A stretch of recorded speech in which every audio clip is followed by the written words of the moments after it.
are live.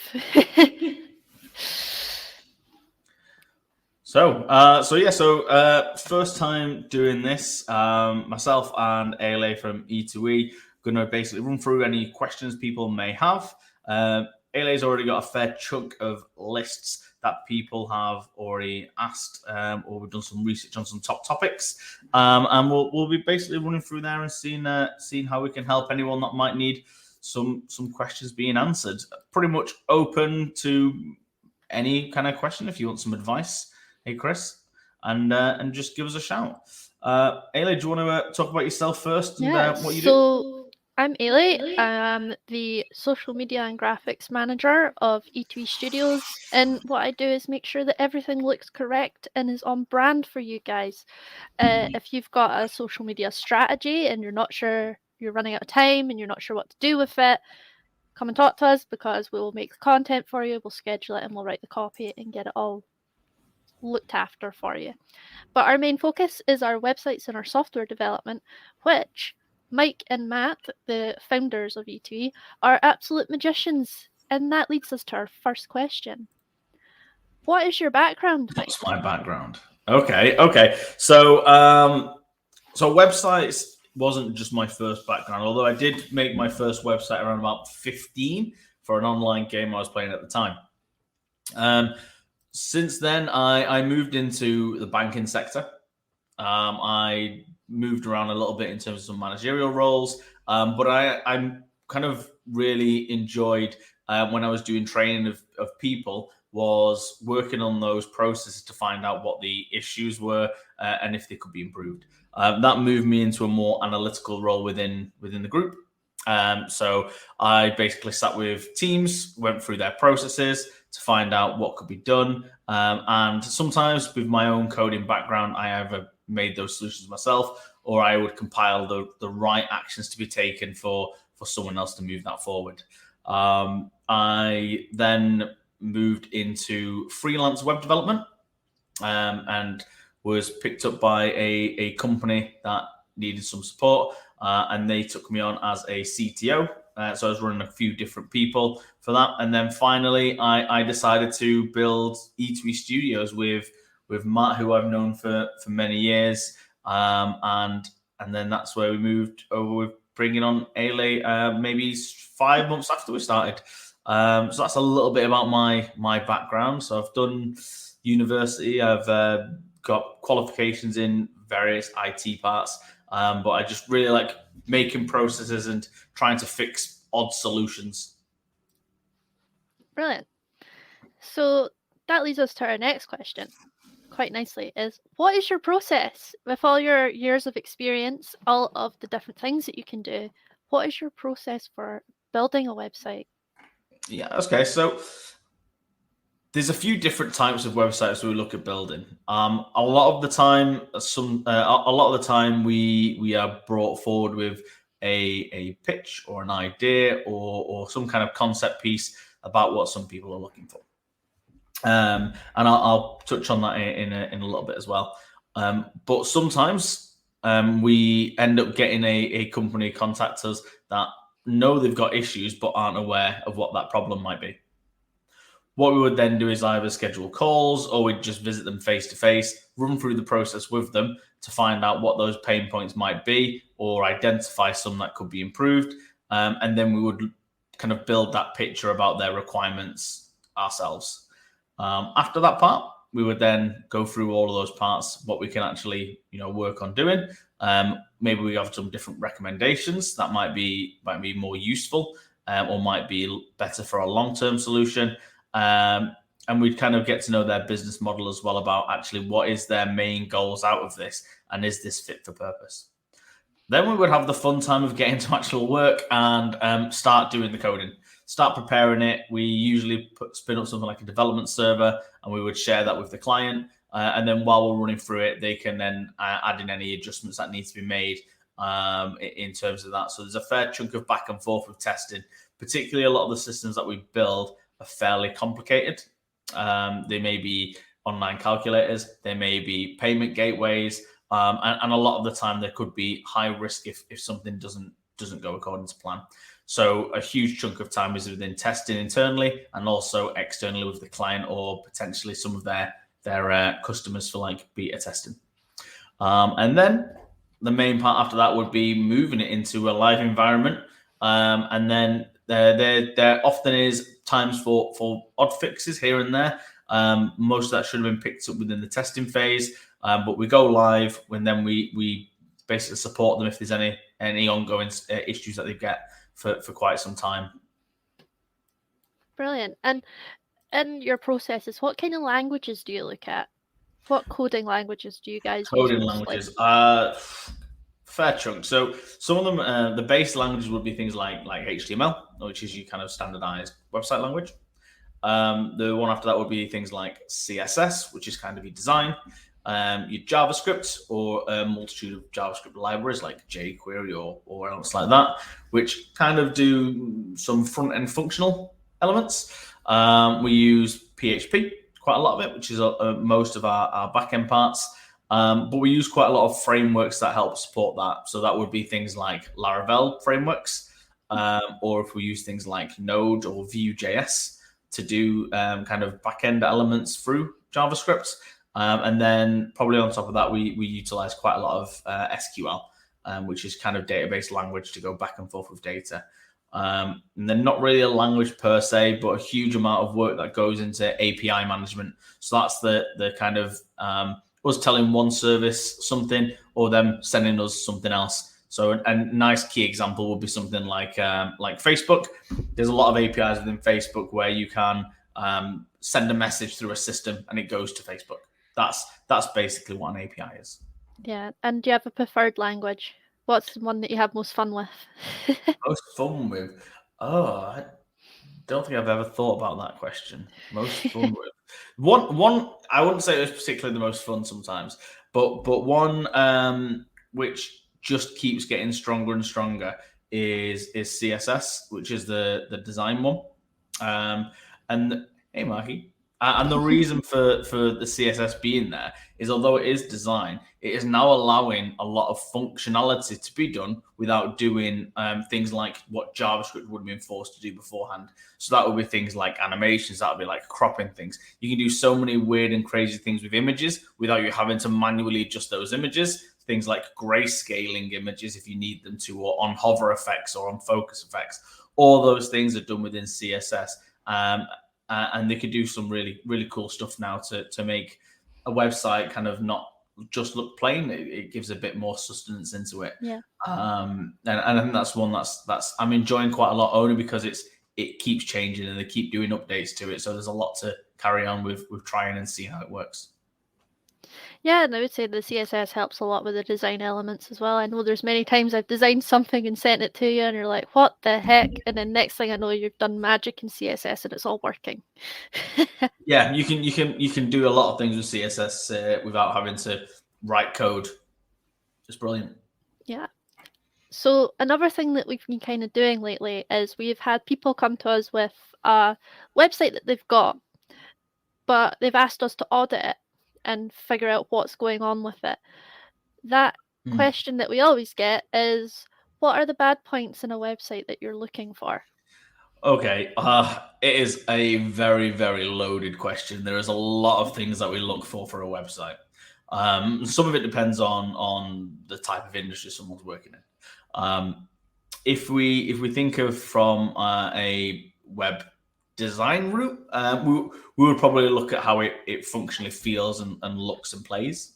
How does it look on mobile? And we do get still a fair chunk of people which haven't really thought through mobile, even though if they probably look at their analytics, the vast majority of people are coming through a mobile device. I think that's one of the largest ones that we probably see quite frequently from a design perspective. In terms of that as well, we see a lot of still pop-ups and animations and in-your-face things to gauge a user.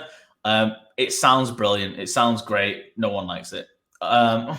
No one wants 5 pop-ups to try and get to the content they're looking at, trying to close everything just to get to something. It kind of feels like we've slightly trying to regress to early 2000s where pop-ups were all the rage. and we're moving into that, but with nicer looking pop-ups. So I think that's one of the parts that we look at. Now, some of them do fit, work in a good place with pop-ups. Things where if you've clicked on an action and it has a pop-up effect, those look really nice. But the ones where they just keep hounding you for sign up to my newsletter or how have you liked our website, those just get irritating. So I think there's a lot of that we kind of look at.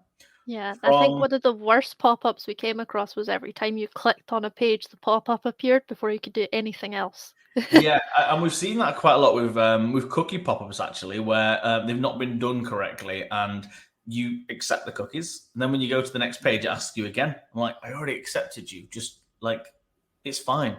So we get a few parts of that. I think the main parts that we look for in terms of bad sites, if we think of like search engines. We do reviews on search engines as well to make sure that they're doing the right thing. A lot of it is sometimes we still get a lot of people that do these things called keyword cramming, where they just keep throwing the words into the system because they've said, oh, you get all these keywords in, you'll rank better. I mean, a portion of that is correct information, but it needs to be eligible for the people that are going to be looking at the site. And Google also notices that if it looks at it and says 80% of your words on your website are just keyword cramming, it's going to downrank you, not give you a positive reflection. So we look at those as well. And then from a main coding perspective, we look at actually functionality-wise what's going on. Yeah. We're working with quite a few systems where if there's things that possibly should be automated in terms of the way it works, where there might be just manual interactions going on. I get quite a few where there's people that you can't make a payment through the system. You have to phone them up and then pay them through PayPal directly, and then they'd give you access. But it's not automated. It's not a seamless process. With so many websites now offering seamless processes where you generally never have to talk to a person, there's a time and place to talk to people, but often you're slowing people down to get to what you actually want them to do. So we look at those kind of systems in place as well, or anything where not from a website perspective per se, but from a business perspective. If we are aware of a process where we have to send off loads of information to a client, and then they have to manually, for an account, maybe crunch numbers and go through processes. But if that could be programmed automatically, how much time would that save, and how much more benefit would that be for a user, where they can just get the information straight away than having to wait another couple of days for someone to get back to them. Yeah, for sure. And I know from a design point of view, when it comes to the bad points on a website to look for, I personally like to look at your brand. If your brand is, say, pink and everything else on your website is in grey, then where's the branding? Where has it gone?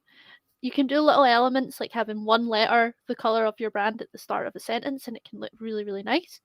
And it's just elements of that really kind of bring your website together.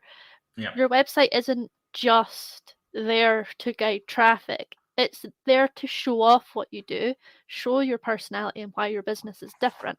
It's also there to generate you some sales. So if your process is very, very long-winded, then you're not going to get anywhere with it. Whereas we have seen many websites that are trying to do sales that don't have any call to actions on any pages, or if they do, it doesn't make sense.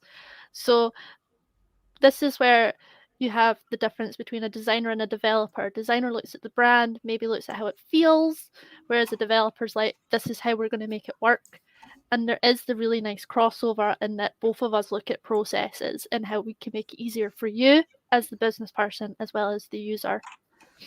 So the next question we have, you've already briefly touched on, and I know that you and me share a bit of a different opinion on it, is what is your opinion on animation on a website? Animation on websites. So what I do is a lot more based on functionality. So does it do things that you want it to do, and does it have the correct outcome, and does it follow the right process? Usually, a lot of mine is about speed and about reducing cost a lot of the time. Animations look okay. They look nice. They make it look good. They're not always a fit for purpose match with a lot of stuff. I've seen quite a lot of sites where there's just things moving around the screen. I can't keep up. They made it gamified when it's like a professional platform and it doesn't really fit purpose. I think animations definitely have their area, particularly in like a design-esque type one where, like galleries and all that kind of stuff is really a key vibrant part. But a lot of the time, the ones that we work with, animation probably isn't always the right fit. And it really depends on the type of audience that you're working on. One of the key issues we have with animations is speed. So if you're having things animate on the page, inherently it takes longer for the site to load. Which for things like search engines, that's not brilliant. And for things like just some user experiences that it just doesn't work for them. And I think you do really need to make sure that when you're using animations, there's probably not too much on the page at one time, because you want people to focus on something specifically. You want their focus to be somewhere. But if you've got this really good blurb about information that, really sells what you do, and then you have this little dancing monkey on the right-hand side, where's their focus? Because it's probably not on the blurb of text that you want people to look at. So I think it needs to be, it can be utilized. And I think it looks really nice when people have done it in a really clever and convenient way. But I think people sometimes overuse it. Probably like when, when you're in high school and you start using Microsoft Word for the first time, everyone's smashing up with clip art pictures and word art text and everything else. And it looks nice maybe once or twice, but afterwards it gets a little bit samey. So that's probably what I'd say for it with animation. I don't mind it. I don't love it. I just think it has its place. Yeah, I mean, everyone loves a bit of word art, so we can't go knocking that out. Everyone loves a little bit of word art. Even if you hate it, deep down, there's that little spark and you're going, oof, I love it. But in my view, when it comes to like the interactive side, with the marketing trends and the design trends leaning more towards interactive media, I do quite like animation, but I am also aware, as you say, it does have to have its place. If you're having like, maybe you've got like a step-by-step guide, maybe you could animate that or make it clickable and interactive. Maybe you want a timeline that you could use to slide about. So It does have its place, but it's not for everyone and it's not for every business. I mean, if you're looking at a banking firm, I don't really want my banking page to have tons of animation all over it, because I want to just get the information that I need. Yeah, you don't need your bank balance dancing in the background. Yeah, I don't need it dancing. I do love the glitch that we had recently where the login screen actually started circulating. That was quite funny. Nice. How am I meant to log in if it's going around and around my screen? So yeah, animation has its place, but it's not what's going to bring your clients to you. It's not going to be the thing that makes the selling point. The selling point is your service. The animation is just something to look pretty, really.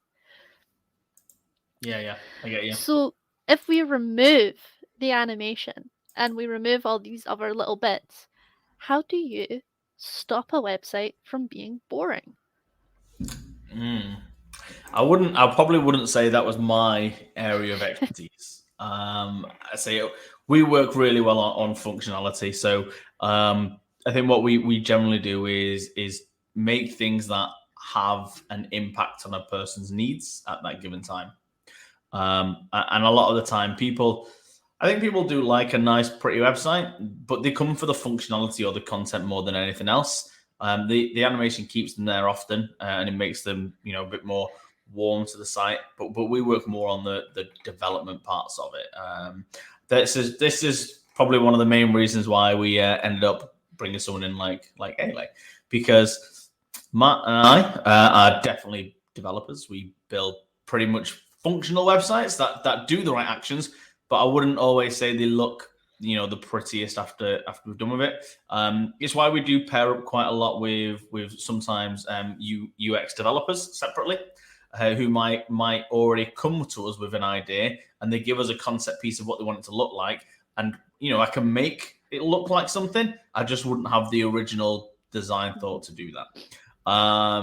A-Layer has now started to work on that on ours as well. So start doing mock-ups through different platforms about how it might look on mobile, how it might look on PC, what might be the right areas to draw attention to. Kind of like what I was saying before about that paragraph. How are you going to make sure people are going to that part of the content? And then probably touching on what A-Layer mentioned earlier on about having the right calls to actions in the relevant place. So if you've got a website and it's all about, I don't know, a material that needs like more information about a more part, if you've not got any call to actions in there about like, you know, click here to find out more or contact us now for inquiries or whatever, how are you expecting them to then convert? They're just going to randomly give you a call. They might do, but it's always good to have that right call to action in the right place at the right time. Yeah, and as well as keeping a website from being boring, like I was mentioning, even just little touches of your brand can make even the most boring page just that little bit more inviting. I like images, but I like images that aren't stock images, because you might come across another website that's got the exact same image as you. There's no preventing that, really. So if you're able to fit the bill for a photographer or do it yourself and get some really nice images, that's going to kind of brighten up and liven up the website as well. Yeah. Animation, as we said, has its place, but you can do a lot without it. It's funny because we've got this like question marquee at the bottom. But I remember a long time ago, those marquees used to be on every website. There is actually HTML code called marquee. I think it's kind of deprecated now, but yeah, it's funny how like we see this, but it used to be on every website, and now we don't really see it since teletext left. Goodbye, teletext. Yeah. Anyway, so let's move on to the next one, which again is kind of within the theme. Should I have a custom 404 page? I don't care. 404 pages, realistically, you don't want users to find 404 pages. What is a 404 page? A 404 page means the page wasn't found. So most of the time, you generally don't want your users to go to pages that weren't found because it means either you've put the wrong link somewhere or they followed the wrong path for whatever reason. But it is important to have 404 pages because if a search engine went to a page that might be linked somewhere and it found it and clicked on it and it tried to load it and it just errored, that would not look good. Or even just displaying a huge error on someone's screen, it doesn't look pretty and it probably put them off more than anything else. There is some really, really cool 404 pages. I've seen some really cool ones where it's like, oh no, don't know what's going on right now. Hey, Holly. Don't know what's going on right now. It's broke. There's issues. We'll fix it. We're under maintenance. We'll sort it out. Or cool little robot images that are chipping away at something, trying to find something or whatever. Yeah. There is some really cool 404 pages out there. I think Amazon has a really cool one where it's like the dogs of Amazon. So if you can't find the page, the dogs of staff members starts to appear, and they just flick through until you click off it. So even though it's not, you don't have to have a 404 page. If you want to add a little bit of fun and a bit of humor and show a bit more of your personality, it is a good page to do that on. Yeah, it is. Yeah, I mean, that's what I say. So I'd say I'm not really too fussed if people have a really big custom 404 page. It's nice to have, and it definitely you can really use those 404 pages though to gatekeep people where you might want them to go. So you might, a lot of the time when we do 404s, we don't just say page not found and then call it a day. What we'd usually do is we might have that title, but we might have, I can't find what you need now, but maybe these links might help. And you would be able to then signpost them to either just your homepage. You might want to send them to a login page, and you can really signpost them into the right place. There is times where 404s pop up. So that would be if you're having a shopping website, for instance, and you had a product, but you've completely took it off, you might still have 404s popping up. What you would generally want to do is maybe change those pages to be custom to say this product is no longer available. What about these? And that's a really good method to do as well. But custom 404s, they're good. They're not going to complete your profile of your website or make any dramatic changes, but they are nice, and they're not complicated to do, to add a little bit of extra flair to the site with really a simple system. Yeah. If just to say, if anyone does have any questions regarding websites, SEO, graphics, social media for either me or Ale, please do just ask away. We've got some questions here, but if anyone wants any specific ones answering, please just ask. Yep, we're here to help you guys. So, since 404 pages are kind of a great way of signposting people, and it's kind of a form of security, not letting them get into anywhere they really shouldn't get. Yeah. What is SSL and what does it do? So SSL, the actual the term SSL is deprecated. It's no longer used, but colloquially it's still called SSL, even though it's now called TSL. So yeah, SSL it's a slightly outdated technology now. We used to use something called TSL. Realistically, in terms of what they do, not a huge difference between the two, which is probably why we still call it SSL. If you ever go to a website and you may have seen a message pop up that says, "This site is not secure, would you like to continue?" Okay. You go onto those sites. Firstly, does that imbue you with confidence of where you're about to go? And secondly, is it a good image to be looking at for yourself as a company? The easy answer is no. If I went onto a site and it said, "This is not secure, do you want to continue?" and it has warnings all over the place, it doesn't say, "These are the guys for me." So that's the first part, because browsers now, like Chrome and Firefox, pretty much hate anything that's a non-secure website now. Yeah. And they actively try and sway people away from them.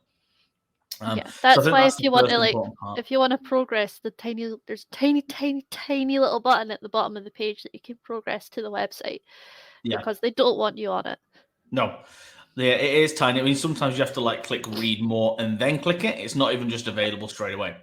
Now, if you aren't sure if your website is secure or not, there's a really easy way to check. So depending on your browser, most of them are pretty much the same. Right where your address bar is, just on the top left-hand side, you'll usually see like a lock. So Facebook will have one. You'll be able to see a little like lock, and it should be closed. It's secure. So that's what a secure website is deemed to have. If it is unlocked, it means it's a non-secure website. Now, that doesn't mean that as soon as you go onto it, you are hacked. That's not how it works. But what it does mean is that people can piggyback on those websites to crawl for data. Yep. I would heavily say if anything ever asks you for things like credit card details or passwords on an unsecure website, it's best not to fill those in. It's not guaranteed that there's an issue with it, but there is a higher risk than there is without.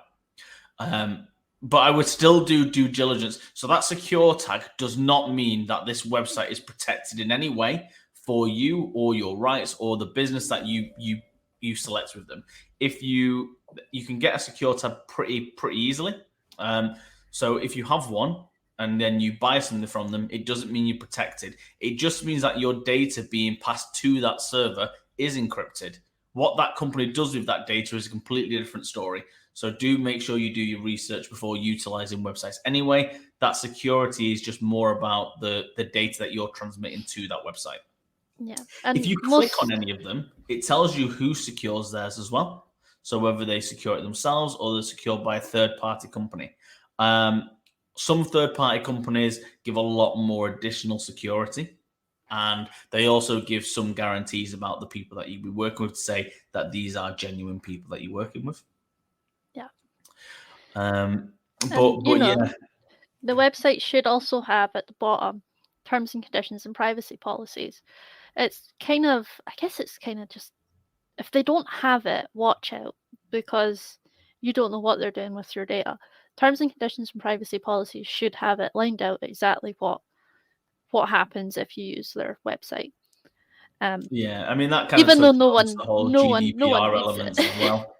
I know no one reads them, but they're it kind of touched on the GDPR elements as well about storage of data and cookies. The reason we get so many cookie pop-ups now is because it's a legal requirement for us to to say, do you want to opt out of cookies? But it's an interesting one because regardless of the cookies or not, the website can take your data still. Just they wouldn't store it as a cookie; they'd store it as a variation of something else. So it's kind of like a security system that was built in place by people that don't understand the internet. That's the way I would say it. Because regardless if you select it or not, they're not storing it on your browser, but they could still store your data regardless anyway. There's nothing stopping them from doing that. As long as it's not like your personal data, they could store bits of information like which browser you came from and all those parts. There's nothing stopping them from being able to do that still, regardless of cookies. So it's an interesting one that's kind of cropped up.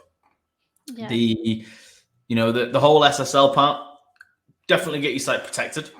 There's loads of ways to do it because ultimately you are going to put someone off if they try and get to your site and there's no SSL. If the browser says don't go to it, then they're most likely not going to convert to do anything. Yeah. So make sure you've got one and make sure it's protected. You would also want to do is make sure that if you ever go to your website, usually it should be like HTTPS, which is the secure part. If you ever try to go to the HTTP and it still goes to an unsecure page, it is still unsecure. So you need to make sure that it redirects to the secure version. That's really key.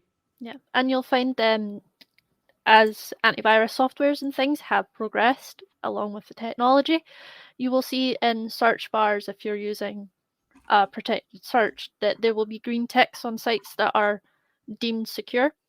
There's also some antiviruses that if a website is not secure, the antivirus will ping and eventually block that website for you. So it's more beneficial in the long run to actually have it there because you never know and you can never tell what virus software someone's got.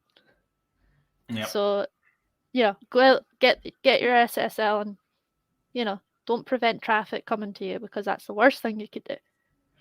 Yeah. So I mentioned traffic there because that leads us into our next question. What is SEO? SEO. SEO stands for search engine optimization. It's a big word. Basically, it means getting higher up on the rankings of sites like Google. That's SEO. So SEO is a factor of a multitude of things. It's pretty heavy kind of stuff that gets touched on. There's what's called technical SEO. There's on-site SEO. There's off-page SEO. There's loads of elements that draw together about SEO as a whole. Now, one of the things that is a kind of key part in terms of it is basically what's going to happen is Google is going to start crawling your website. The actual question from Holly isn't too far off what we're gonna talk about now. So, oh wow, that's a cool little feature. What is your opinion is the best way to increase traffic to a website organically? You guys explain things so well and in layman's terms, which is great. You should definitely consider a podcast. Yeah, this is our kind of first stage of that, but thank you very much, Holly. So increasing a website organically, and then that kind of SEO that we're talking about. So I'll lead not just what SEO is, but a little bit about the organic growth as well. If that's okay with you, Ailey? Yeah, it kind of leads into our next one, which is how do I improve my website's rankings? Excellent. So that is Holly's question. Yeah. So SEO is basically search engine optimization. The main ways to do it is we were talking earlier on about keyword cramming, and it's not a good idea. So don't say that's the good part. So when you're selling a service, let's say you were selling shoes, you would want to make sure that the content is fit for purpose for that. So you'll be using things like the word shoes, sizes, brand names. Yeah, if it's a kitty heel, if it's a loafer. Sure. Yeah. All those words and terms and elements in there should all be part of that process. Now that doesn't mean so what basically happens is when I go to Google and I'll type in where can I find X shoes? Okay. Google's going to try and the whole point of Google is to give the person what they're looking for. So Google tries and it searches all these billions of websites to find the right one that hits that marker for that person. Okay. Now it uses a few things. It uses localization search, because I might say, where can I get a pizza? But it'd be pointless if it starts showing me places in Chicago where I can't get to.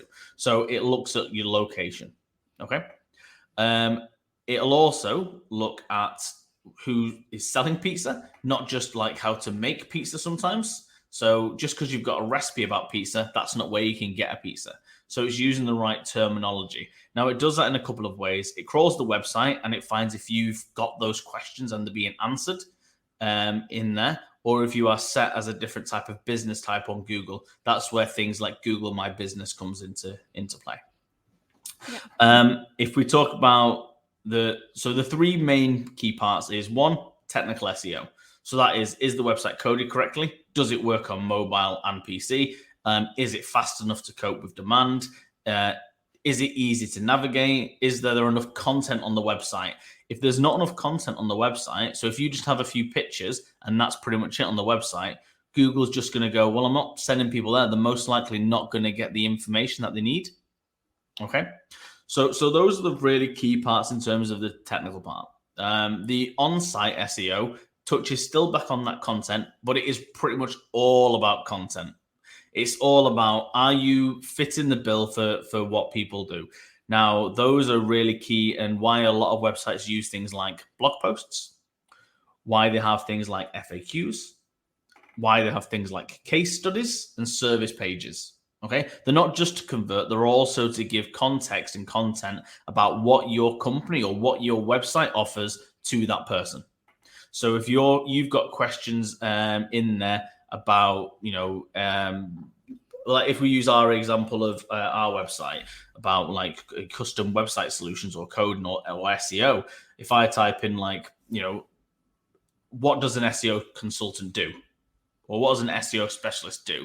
If I've got that question on my website as well, and under it a paragraph talking about those key parts, Google says, okay, yeah, these guys know how to answer the question. Okay. That is the really key part about on-site SEO in terms of that. And some of that then touches into what's the external SEO. So a little bit of it is how those websites see you. So when you share things on Facebook, does it just share a link to your site, or does it show the image for the page you're on? Does it show a description about what's going on for that page? On all those parts. Those are one element. The other part of external SEO is the next part I want to talk about is backlinks. Now, you've probably got it in one of your questions anyway, Ale. Yes. Because it's definitely something I get asked quite a lot is, what is a backlink? What are backlinks? It is the biggest part. Well, before we go into the backlinks, let's just briefly break it down into a few points of how to improve the website's ranking. So it's the design of the site and how it functions. Design, layout, function, yeah. Yep. We've got blog content, because content is very much king in a search engine. Everyone says content is king, and there's a reason for it, because it is, and then you've also got considering terms that are related to you. So as we said, if you're doing shoes, maybe you're selling specifically kitty heels, then you want to have those terms built up for you. So now we can dive into the backlinks. So if let's go back to the shoes. You've got loads of these shoe shops around the streets. Okay, there's a few ways that you're going to make a decision into going to one of those shops. Okay, one of them is usually what's on display. Does it fit my bill before I go in there? One of the biggest parts about you knowing that you want to go into that shop is if 4 of your friends have said, this shop is amazing, right? You cannot get a bigger endorsement than that, than all these people recommending to go in there that you know and you trust, and you can go through that process. And that's a really key factor. That's not too indifferent from what a backlink is. Okay, a backlink or a referring domain is more and more websites linking to your website. So if you've got 100 different websites saying go here to buy shoes, then Google says, well, this must be the place to get shoes because everyone's talking about it. That's pretty much what it is, because Google's not just indexing your site and searching yours, it's searching all the rest as well, and it pulls together this web of information that links all these things together. That is really what a backlink is. The really important part, though, is you want to get the right backlinks. Okay, so I can go onto Fiverr or wherever and buy 10,000 backlinks now. Okay, they'll most likely come from pointless websites. That's nothing to do with my business industry. They'll most likely be a website that's got 60,000 links on it as well of random companies. Not even in your country. Not even in our country, not localized. So Google looks at that and goes, who cares? Yeah, you can have the backlink, but I don't care. I'm not using it. You're not being ranked on it. It's really important to get backlinks and referring domains from bigger and trusted sources. So if you can get your name in things like journals, if you can get them into newspaper articles, if you can get the more anything where you're supporting other people's blog posts and they're talking about you and they're ranked even more favorably, those are the ways to really increase your following in terms of those backlinks. So the more people are talking about you, the better your website is to use. And if it answers the questions that the user needs, that's what Google's looking for, because it wants to make sure it's sending people to somewhere that's trustworthy, it's got the information, and they can view the information easily. Those are really how SEO works. Yeah, it's like if you go to the library and you're looking for a specific book, you don't want to go and grab something that might help you. You want to go and get your specific book. So say you're looking for like how to DIY shelves. You want to find that specific book. You don't want to find the carpentry of shelves. You don't want that because that's not going to help you. And that's essentially what these backlinks are, and that information you need to provide is. Yeah. The exact search terms, and you can find a lot on search terms just by pretending to be your own customer and going, well, if I was looking, let's use shoes for the example. If I'm looking for shoes, what would I look for? Maybe I look for blue kitty heels and I sell blue kitty heels. Then that's what someone's going to put in. Where can I buy blue kitty heels? Yeah. And there's only a few real main points about SEO to grow. The biggest part, and I know I've seen actually Chris wrote a blog post about this recently as well, is it really takes two key elements of for SEO. It's either a huge amount of dedicated time and content, or it's getting someone else to do that part. But you can't really do anything else in terms of that. You need to keep on top of it as well. You could write all the blog posts now, but Google's also going to keep looking at your site saying, well, they've not wrote anything for 6 months. I'm probably not going to link it to them. You have to keep on top of it. You have to keep plugging away. You have to keep researching the latest trends and the latest things that people might be searching for. And you have to just keep on top of it. Same with all the backlinks. If they sent you all those links 10 years ago, they're probably no longer relevant in their pages anymore. So, it's really important. And the same with your pages is you might get loads of links to one of your pages of your website. What you want to do is look at that and say, utilize things like Google Analytics or anything else. And what is the bounce rate on those? So bounce rate is how many people come to that site and then just leave. Okay. Now it might be great that you're getting people onto the site, but are they going to where you want them to go afterwards? So is that you haven't got the right call to actions in place, or is it that the content is helpful, but it doesn't fit your brand? Okay, so if you're selling shoes, great. But if you've got an article about, the funniest Halloween costume of 2022, and that's where people are coming for it. They weren't there for shoes; they were just there for the Halloween stuff. Yeah. So it's better to not have that traffic and remove it and get the right traffic coming to your website, not a high traffic of wrong customers. Yeah. And it comes back to keeping your content relevant to what you're doing. Like for E2E Studios, we do loads of stuff on custom websites, custom development of software, loads of stuff like that. So for me to start putting in stuff about why your branding is the key element, even though it is within what we do, it's not our main focus and it's not going to drive the traffic that we are wanting. It would be the same anywhere. Like if you go and order a coffee and you end up with a hot chocolate, you're going to be pretty angry about it. Yeah. Like, give me my caffeine. with SEO, because we could talk here all day about SEO. Yes, we There's could. so many caveats to it, but the only last one I want to just touch on before we move over to the next thing, unless anyone has any follow-up questions, please just ask, is with SEO, and we were talking about, content being king. It's not about just putting out page after page. It's about making sure that that content is relevant. You've got the right words. You are using the right keywords, because those are important. I'm not going to say that keywords aren't. There is a time and a place for keywords.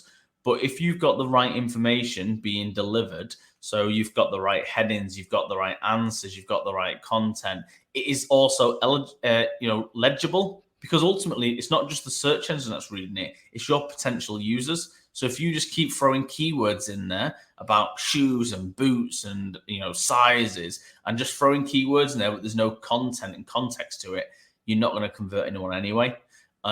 So content is really important. You need to keep putting content out there, whether that is things like case studies, whether that is blog posts, news about the industry. You want to try and make something, and guys, go away and Google this. You want to try and make some stuff that's classified as evergreen content, which is about content that shouldn't need a lot of updates because it stands the test of time. If you're just doing a post about I don't know, the latest signage for last week, well, the news is only relevant for last week.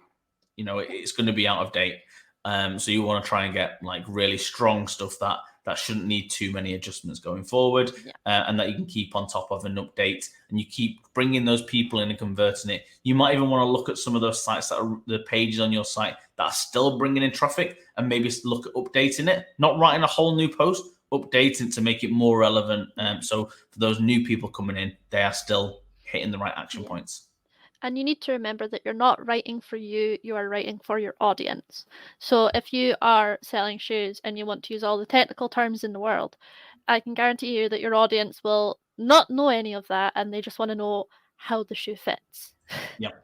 Or the material it's made out of. They don't care about the process of making the shoe because they just want to buy it. So definitely, make sure that you're writing for your audience, not just try and make yourself an authority or trying to sound smarter than the rest of them, because we're dealing with human beings who have the attention span that's less than a goldfish. So you'd be better writing to a goldfish if you want to use all the technical jargon in the world. Yeah, sometimes less is more. Yes. So we've already touched on some stuff about the custom software and the custom websites that we do. So we have also been asked, because there is platforms like WordPress and Wix and things, what are the benefits of a custom website? Now, we could go on for ages on this, but we'll try and keep it short. Yeah, we do specialize in custom sites. They are not a solution for every single business. I'm pretty open and honest about that. When we speak to our clients or any potential clients coming forward, we do try and move them into an avenue that might be more fit for purpose in them. Whether that is moving away from our business and going somewhere else, then that's fine. Because we don't want to bring someone in with these false illusion that they're going to have this system which is going to cost usually a lot more than something that they could have got for cheaper and is still stable. When we go down a custom solution, if you think of a survey system as an example, there's loads of survey systems, whether it's something like SurveyMonkey or something else. If a business comes to us and they want to create a survey system, it's not going to be cheap, because it's going to need all those things that you would think about for SurveyMonkey, whether that is analytics afterwards, whether that is the ability to send it to people privately, whether that is being able to reshare it on social media platforms, whether it's to have automated emails when people fill it in, maybe subsequent emails to update a newsletter if people have opted in for more. Different variety of ways to create them. So whether that is text areas, radio buttons, drop-down menus, maybe even branching questions where if you answer one question, it shows you different options going forward. All those things would need to be built custom. Now, the reason SurveyMonkey can offer something like that for let's say, I don't know how much it is, but let's say £10 a month or whatever the price is. The reason they can offer it like that way is because they are offering it to millions of other clients. Okay, so they recoup those funds based on that. If we're making a custom solution, it is made specifically and wholly for you as an individual company. There is benefits to doing it that way, and there's also deficits. If you only need the base level information from it, then it's probably more effective to use something like SurveyMonkey. And we would probably, in that guise, recommend people use that rather than a custom solution. However, if you need it to do things that SurveyMonkey is unable to do, like connect to your actual platform for information, then those are the times where you would have to go down a custom solution, and we can look at running through that process with you about what the right steps are. It is going to be more expensive, but it's going to be tailored for you and your business specifically. SurveyMonkey, however good it does, it isn't going to change the way its whole system works for an individual client. The way this one works is it would be tailored specifically for you. There would be no monthly costs. There will be a larger upfront fee, but there should be no really monthly costs to keep that. You've paid for it. It's your system. And if you decide to want to change it in the future, you've got all of the ability to change those, and you're not beholden to another platform to make those changes. Yeah. If we look at Wix, a lot of people have been going towards this. That's on a shared server, so it's not as secure as you might originally think it is. Also, they own your website. You do not own it. So if you wanted to move it to a different hosting or migrate the site, you actually cannot do that. WordPress is great. However, if you're wanting it to do a lot more, you're going to end up having to rely on plugins. Now, these plugins are third party, so they could be secure on your site, but you never know really how secure the third party is. Sometimes they're fine. It's a hit and miss with the internet. A large amount of plugins are now pretty damn decent, but a lot of them then come with additional monthly costs associated as well. So if you want to use WooCommerce, which is probably the largest shopping platform, particularly within WordPress, pretty much the sole one, pretty much. Yeah. It's the go-to. You can utilize that one for practically nothing. It's a free service. But if you are adding things like a subscription system, you would need a bolt-on. If you want to add in the abandoned cart system, it's a bolt-on. If you want to add in like color variations, it's a bolt-on. And those things end up being, it sounds like it's an extra one, but if every one of those is £10, you're already talking an additional £40 a month on top of the site you've already got. It grows and it grows in terms of that. So, those are really important to think about when you're looking at your business. Don't just think about what you need now. Think about what you need long term, and if it's going to be fit for purpose going forwards. We have seen cases where someone has had a WordPress site to start with, and they've kept adding and adding and adding to it, and you're looking at 30 different plugins, which is actually coming from third parties needing different updates. Sometimes the security lapses, and sometimes it really slows the website down, which ultimately starts affecting your backlinks, so your SEO and things like that. So your ranking will drop eventually. And also it can become very, very difficult for your clients to navigate your site because it'll be jumping from one thing to the next. So where WordPress has its place, and it's really good for what it does, if you're wanting more and you want your website to do more and to grow with you in the long term, it's worth investing in a custom solution because then you don't have to worry as much about all these third-party stuff. Yeah. I see we have another question. Yeah. Do you think live chat and pop-ups work? I always ignore them and feel they are annoying unless I'm desperate to get in touch with a company. That is a really good question. So we touched a little bit on pop-ups near the start, that mostly we find pop-ups annoying. We didn't talk about live chat specifically. I would agree with you, Holly. I get irritated. I'm gonna have to go slightly up. I'm below the text. I'm too small. I do get annoyed with pop-ups quite a lot. We do have a live chat system on our own site, so. But what we wanted to do is not make it keep popping up and asking questions. There is a button in the corner, which is there if people want to click on it, but it doesn't automatically pop up. I find those are a little bit less of an intrusive way to run it. I've seen a few where they'll have a big call to action button at the top that says click here for live chat. So again, you're not forcing the people into it in terms of that. I do quite like having live chat on systems because I have utilized them on companies before, because sometimes I just want to find out a question that I can't find, and it's easier just to contact them. So, I do quite like live chat, but I do think it is annoying if they decide to keep popping up themselves and saying, "Hi, do you need any help?" And it's a bot. It's not a person there waiting for you. It's a bot, and it is irritating. So if you want live chats, I would suggest having one, but try and make it the least intrusive, but still easily available as possible. I don't know about Amazon, you can't get to it unless you go all the way to the contact page. Yeah. I think they don't want a lot of people contacting them. There'd be a lot of chat for them for that one. But I don't know about you guys, but personally, I have a lot of tabs open. And if I'm researching a site or I'm looking at a potential service and something keeps pinging, I can never tell what tab it's coming from. And it gets very, very irritating very quickly. I'm also not a fan of if I'm reading something and it decides to pop up, because then I lose my place because I'm like, wait, what was that? So there is an element for live chat, but having it as an intrusive element is actually going to work against you. And if you receive quite a large amount of traffic to your website as well, you'll need to have someone probably sitting there ready to reply as soon as a message comes in. Even though you can automate it. Really good one. Now, a lot of chat plugins do have elements where you can set time restraints for them. But you are right. If you've not got a person there, then it's kind of pointless having a live chat system if no one's going to respond to it. So do make sure that's available. James added that additionally, plugins can be incompatible and cause issues from the development side. Yeah, it's true. We see this now that WordPress has just updated another update. Now, those plugins, all of them have to then update themselves to make sure they're compatible with the new WordPress. Some might just be compatible because there wasn't much modification, but some need changes.